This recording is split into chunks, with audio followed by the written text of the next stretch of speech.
आप सभी को मेरा नमस्कार। मैं श्रीमती मीरा गुप्ता, सहायक प्राध्यापक अर्थशास्त्र के पद पर शासकीय जेएमपी महाविद्यालय तखतपुर में पदस्थ हूँ। आज मैं आप लोगों से सार्वजनिक ऋण एवं वित्तीय प्रशासन के अंतर्गत सार्वजनिक ऋण के बारे में चर्चा करूंगी। हम सार्वजनिक ऋण के अंतर्गत उसके अर्थ, स्रोत, सार्वजनिक ऋण एवं व्यक्तिगत ऋण में अंतर एवं महत्व व उद्देश्य के बारे में चर्चा करेंगे। सार्वजनिक व्ययों की पूर्ति के लिए जब सरकार को करों एवं गैर करों से प्राप्त आय के साधन कम पड़ते हैं तो सरकार देशवासियों से, विदेशी संस्थाओं से, सरकारों एवं व्यक्तियों से ऋण लेती है। इस प्रकार सार्वजनिक ऋण सरल और सस्ता वित्तीय साधन है। सार्वजनिक ऋण का अर्थ सरकार पर ऋण, ऐसा ऋण जो सरकार लेती है उसको हम सार्वजनिक ऋण कहते हैं। सार्वजनिक ऋण सरकार द्वारा आय प्राप्त करने का एक साधन है। लोक अथवा सार्वजनिक ऋण उस ऋण को कहते हैं जिसे सरकार अपनी प्रजा से अथवा अन्य देशों के नागरिकों से लेती है।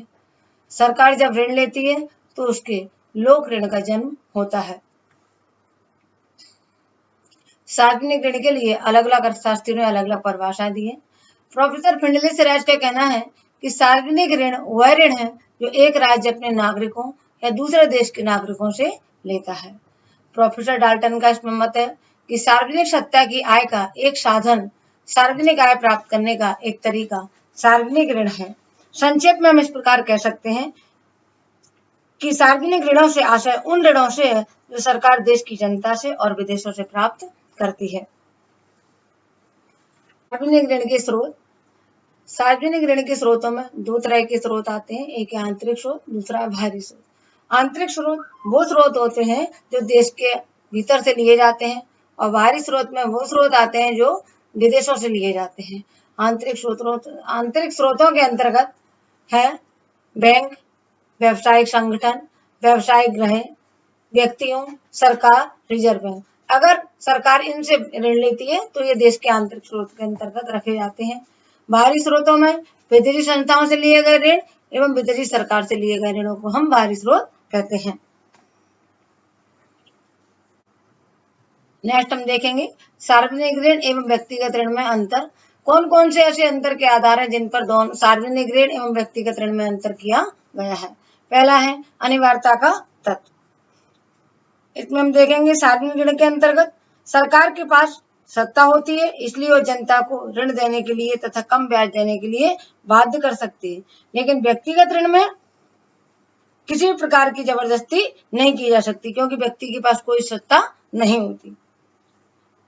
इसी प्रकार कोई व्यक्ति राज्य को ऋण भुगतान करने के लिए बाध्य नहीं कर सकता।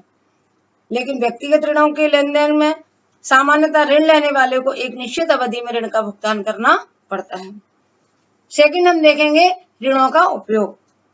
सार्वजनिक ऋण के अंतर्गत सरकार द्वारा लिए जाने वाला ऋण नागरिकों अथवा ऋणदाताओं के ही लाभार्थ में व्यय किया जाता है क्योंकि राज्य व्यक्तियों का ही समूह है, इसलिए राज्य जो कुछ व्यय करता है उसका प्रत्यक्ष लाभ व्यक्तियों को प्राप्त होता है।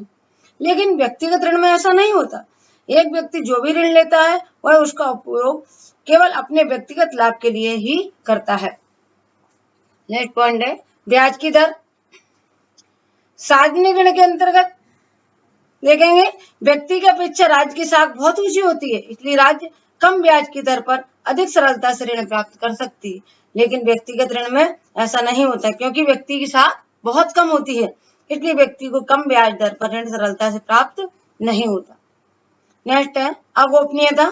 सार्वजनिक ऋण के बारे में सबको ज्ञात रहता है और उसमें कोई गोपनीयता नहीं होती।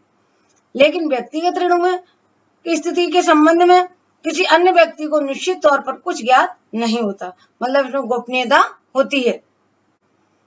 नेक्स्ट पॉइंट भुगतान का दायित्व। सार्वजनिक ऋण के अंतर्गत सरकार निरंतर और सार्वजनिक होती है, अतः वह दीर्घकालीन ऋण ले सकती है। लेकिन व्यक्ति की आय सीमित रहती है और वह अनिश्चित होती है तथा ऋण भुगतान करने का दायित्व केवल व्यक्ति पर ही होता है, इसलिए इसको दीर्घकालीन ऋण मिलने में कठिनाई होती है। नेक्स्ट पॉइंट है ऋण के स्रोत। राज्य स्वयं ही ऋण का स्रोत उत्पन्न कर सकता है। कोई भी सरकार नोट छापकर अपनी आवश्यकता की पूर्ति कर सकता है, लेकिन व्यक्तिगत ऋण में ऐसा नहीं होता क्योंकि व्यक्तियों को इस तरह की कोई सुविधा प्राप्त नहीं होती है। नेक्स्ट पॉइंट बाह्य ऋण सरकार अपनी विस्तृत साख होने के कारण न केवल अपने देश से वरना विदेशों से भी ऋण प्राप्त कर सकती है, लेकिन व्यक्तियों की साख बहुत कम होती है, इसलिए व्यक्ति अपने देश के भीतर से ही ऋण प्राप्त कर सकते हैं। नेक्स्ट है ऋण की मात्रा व जमानत। सरकार की साख, प्रतिष्ठा व आर्थिक स्थिति का ज्ञान सभी को होता है, इसलिए वह बिना किसी जमानत के काफी मात्रा में ऋण प्राप्त कर सकती है, लेकिन व्यक्तिगत ऋण में ऐसा नहीं होता। व्यक्तिगत ऋण प्राय छोटी मात्रा में होते हैं और व्यक्तियों को कोई धरोहर जमानत के रूप में रखनी पड़ती है, तभी उनको ऋण प्राप्त होता है। नेक्स्ट पॉइंट है उद्देश्य।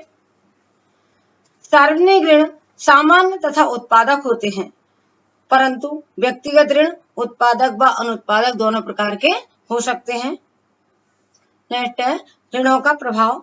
सरकार द्वारा लिए जाने वाले ऋण का देश की उत्पादन तथा वितरण व्यवस्था पर प्रभाव पड़ता है। बिना धन की आवश्यकता के भी सरकार बहुत बार ऋण प्राप्त कर सकती है, लेकिन व्यक्तिगत ऋण उसी समय प्राप्त करता है जबकि उसे धन की आवश्यकता होती है। नेक्स्ट पॉइंट है ऋणों का स्वीकार करना। सरकार के पास सार्वभौमिक सत्ता होने के कारण वह अपने ऋणों का भुगतान करने से इनकार भी कर सकती है। प्रायः ऋणों को चुकाने से सरकार इनकार नहीं करती, क्योंकि ऐसा करने से राज्य की साख को भारी धक्का पहुंचता है, लेकिन व्यक्तिगत ऋण के अंतर्गत व्यक्ति अपने ऋणों का भुगतान करने से इनकार नहीं कर सकता, क्योंकि यदि वह ऐसा करता है तो ऋणदाता न्यायालय की सहायता से ऋण का भुगतान ले सकता है। नेक्स्ट है ऋणों को चुकाने के लिए करारोपण। सरकार ऋणों का भुगतान करों से प्राप्त आय में से कर सकती है और इस प्रकार ऋणदाताओं को भी कर से ऋण का एक बहुत बड़ा भाग चुकाना पड़ता है, लेकिन व्यक्तिगत ऋण के संबंध में ऐसा संभव नहीं होता। इस तरह से हमने सार्वजनिक ऋण एवं व्यक्तिगत ऋण के अंतर के आधार को समझा। उपयुक्त आधारों पर हम इसमें अंतर कर सकते हैं। आगे हम देखेंगे सार्वजनिक ऋण के उद्देश्य व महत्व। सार्वजनिक ऋण के निम्न उद्देश्य व महत्व हैं। पहला है प्राकृतिक विपत्तियों से समाज की रक्षा करना। इसमें हम देखेंगे कि प्रत्येक सामाजिक शासन पद्धति में प्राकृतिक विपत्तियों जैसे बाढ़ है, अकाल है, भूचाल है, महामारी, जैसे भी बहुत बड़ी महामारी फैली हुई है हमारे यहाँ कोरोना आदि से समाज की रक्षा करना सरकार का प्रमुख कर्तव्य है। यदि सरकार के पास पर्याप्त कोष नहीं होता है तो उसे ऋण लेकर समाज की रक्षा करनी पड़ती है। आपातकालीन दशाओं में सरकार के लिए ऋण प्राप्त करना दो कारणों से आवश्यक हो जाता है। पहला है कर संबंधी आय को एकत्रित करने में काफी समय लग जाता है, जबकि ऋण आसानी से और सरलता से मिल जाता है। दूसरा इसका है अनेक आर्थिक कारणों के लिए उधार लेना करारोपण से अधिक उचित समझा जाता है। सेकंड पॉइंट है इसमें शत्रुओं से देश की रक्षा करने के लिए। आधुनिक समय में जो सरकार समाज को सुरक्षा प्रदान नहीं कर सकती वह घृणा की दृष्टि से देखी जाती है। सरकार का प्रमुख उद्देश्य समाज को अधिकतम लाभ प्रदान करना होता है। जब तक समाज को सुरक्षा उपलब्ध नहीं है तब तक समाज में किसी प्रकार की भौतिक या आर्थिक उन्नति संभव नहीं है। इसलिए समाज में उत्पन्न होने वाले संकटों का अंत करना और देश की बाह्य शत्रुओं से रक्षा करना सरकार का प्रथम कर्तव्य माना जाता है। नेक्स्ट है उत्पादन कार्यों के संपादन के लिए। देश के प्राकृतिक साधनों का अधिकतम विदोहन करने या देश के आर्थिक विकास व उत्पादन कार्यों के लिए राज्य ऋण प्राप्त करता है। एक विकासशील देश के लिए ऐसे ऋण लेना और भी आवश्यक होता है, क्योंकि ऐसे देश में सरकार करारोपण द्वारा अधिक आय प्राप्त करने में सफल नहीं हो सकती है। नेक्स्ट है सार्वजनिक उपक्रमों एवं सार्वजनिक कार्यों के लिए ऋण लेना। इसमें हम देखेंगे सार्वजनिक उपक्रमों के संचालन व सार्वजनिक कार्यों के संपादन के लिए भी राज्य को ऋण लेने की आवश्यकता होती है। ये कार्य भी एक प्रकार के उत्पादक कार्य होते हैं, क्योंकि कुछ समय बाद सार्वजनिक उपक्रमों से भी राज्य को आय प्राप्त होने लगती है, जिससे कि वह ऋण और ब्याज का भुगतान कर देती है। नेक्स्ट है समाजवादी समाज की स्थापना के लिए। वर्तमान में अधिकांश सरकारों की प्रकृति समाजवादी समाज की स्थापना की ओर है। इस उद्देश्य से सरकार उद्योग व व्यापार का राष्ट्रीयकरण कर रही है और उनका संचालन भी स्वयं करती आ रही है। परंतु आधुनिक उद्योगों के संचालन के लिए बड़ी मात्रा में पूंजी की आवश्यकता होती है, जिसकी पूर्ति सरकार केवल ऋणों के द्वारा ही कर सकती है। नेक्स्ट है लोक कल्याणकारी राज्य की स्थापना के लिए। आज प्राय प्रत्येक देश की सरकार लोक कल्याणकारी राज्य की स्थापना को अपना अंतिम लक्ष्य मानती है। इस लक्ष्य की पूर्ति हेतु प्रत्येक सरकार शिक्षा, चिकित्सा, स्वास्थ्य और आवास आदि कल्याणकारी योजनाओं पर ज्यादा व्यय करती जा रही है और इन सेवाओं के सफल संचालन के लिए भी सरकार को ऋण लेना पड़ता है। नेक्स्ट है प्रशासनिक कार्यों का व्यय पूरा करने हेतु सरकार को वर्ष के प्रारंभ से ही व्यय करना पड़ता है, परंतु करारोपण द्वारा जो आय प्राप्त होती है वह उसी वर्ष में अंत में ही उपलब्ध होती है। अतः वर्ष के प्रारंभ में धन के अभाव में सरकार ऋण लेकर व्यय कर देती है तथा वर्ष के अंत में करारोपण द्वारा जो आय प्राप्त होती है उससे उसका भुगतान कर दिया जाता है। नेक्स्ट है लोकमत को अनुकूल बनाने के लिए सरकार को उस समय भी ऋण लेना पड़ता है जब नागरिकों में कर देने की सामर्थ्य नहीं होती तथा अधिक करारोपण से शांति भंग होने का भय बना रहता है। इसके विपरीत कभी कभी जनता की करदान सामर्थ्य अधिक होने पर भी सरकार जानबूझकर करों में से इसलिए वृद्धि नहीं करती कि लोकमत अनुकूल बना रहे। अतः सरकार ऋणों के द्वारा व्ययों को पूरा कर देती है, परंतु करदाताओं से भारी कर लेकर उन्हें कष्ट नहीं देती।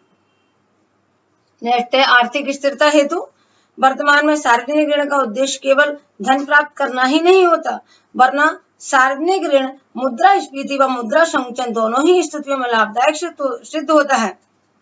इसमें हम देखेंगे मुद्रास्फीति के समय में सरकार ऋण व्यवस्था द्वारा नागरिकों की अतिरिक्त क्रय शक्ति को कम करके मूल स्तर में स्थायित्व ला सकती है। मुद्रा संकुचन में हम देखेंगे कि सरकार बैंकों से ऋण लेकर वह इस राशि से नई नई योजनाओं को चलाकर नागरिकों की क्रय शक्ति में वृद्धि कर सकती है। नेक्स्ट है राजनीतिक मित्रता हेतु भी ऋण लिए जाते हैं। सार्वजनिक ऋण का उद्देश्य राजनीतिक क्षेत्र में मित्रता का मधुर संबंध बनाना भी है। सार्वजनिक ऋण द्वारा जनता के पारस्परिक सहयोग, निर्भरता और भाईचारे की भावना उत्पन्न होती है। हमने देखा कि सार्वजनिक ऋण लेना सरकार के लिए कितना आवश्यक होता है। लोक कल्याणकारी राज्य की स्थापना के लिए सरकार को ऋण लेना जरूरी है, क्योंकि सरकार की कर एवं गैर कर से प्राप्त आय व्ययों की तुलना में कम पड़ती है। इसलिए इन व्ययों की पूर्ति के लिए सरकार को ऋण लेना आवश्यक हो जाता है। Thank you.